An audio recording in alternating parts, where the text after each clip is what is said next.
How goes it? My name is Desiree Ouellette, and I'm working with Liz Sklar to create the site you're viewing right now. This site was created for our Web 2.0 class at Bentley University, taught by Professor Frydenberg. The purpose of this site was to create a guide to Yammer and examine how the site works and how it can succeed in a Web 2.0 world. In this video, I'll take you on a tour of Yammer and explain how it works for the most basic users. Yammer is a microblogging tool that's aimed at organizations and promotes internal communication. Essentially, it's Twitter for business. Each member has to be confirmed into networks that allow them to see yams or messages within the network. All right, so let's get started on the tour. So this is a login page, and I'm going to get started by logging in. I enter my university email and my password, and I'm good to go. The first thing I see when I log on is my feed. The page contains all the yams of the people in my network and the people I choose to follow. There's different types of yams. There's yams that are directed at specific users, yams that have links, yams that have attachments. One cool thing about Yammers that Twitter doesn't have is that the ability to create threads. This year I posted a yam directed at my classmate Ben, and he was able to reply directly to the message, and our other Kyson was able to jump in and share his thoughts. In the sidebar, you have the option to sort all the different types of yams. I can see yams that are liked, for example, or the RSS feeds I subscribe to. These options are also available in the top nav bar under the content button. Alright, so let's look at my profile. Every Yammer user has a profile. It's a picture. Has a picture, communication info, and my yams, which can be sorted by the conversations I have or by my own personal yams. And there's my information tab, which would have my experience and background if I'd filled it out. But I haven't gotten around to that yet, so right now it's blank. And I can also view who's following me and who I follow, and also what groups I belong to. A cool aspect of the Yammer's profile is the org chart. The org chart kind of lets me know where I stand in the organization. We had a chart of people who work above me and posts who works above me and who works below me with just a click of a button. I'll use my partner for Liz, for example.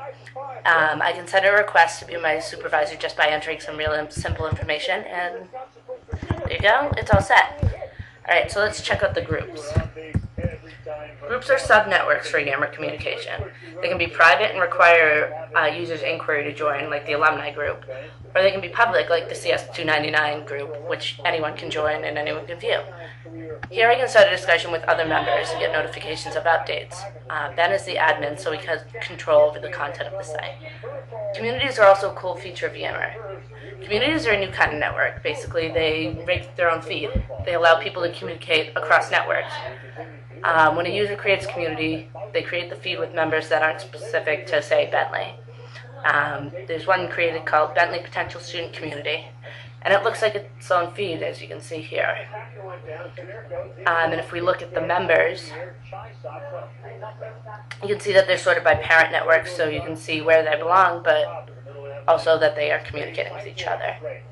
Communities help Yammer create connections with Yammer organizations create connections with partners, clients, and other interested parties. The other top navigation items are pretty simple.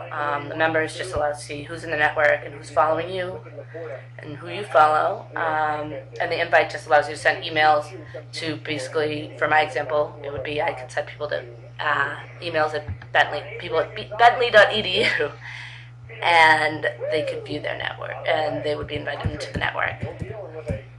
Some other cool features in Yammer are the applications and the notification system, which is up here in my preferences. Users need to be connected pretty much at all times if they're going to use this for work. So users can define how they want to be notified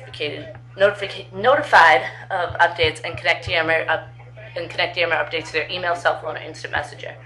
Basically, like Twitter, get the message right away as soon as it gets sent out.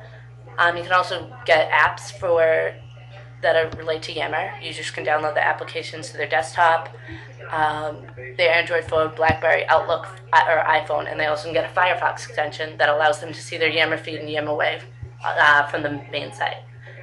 So that's the basics of Yammers.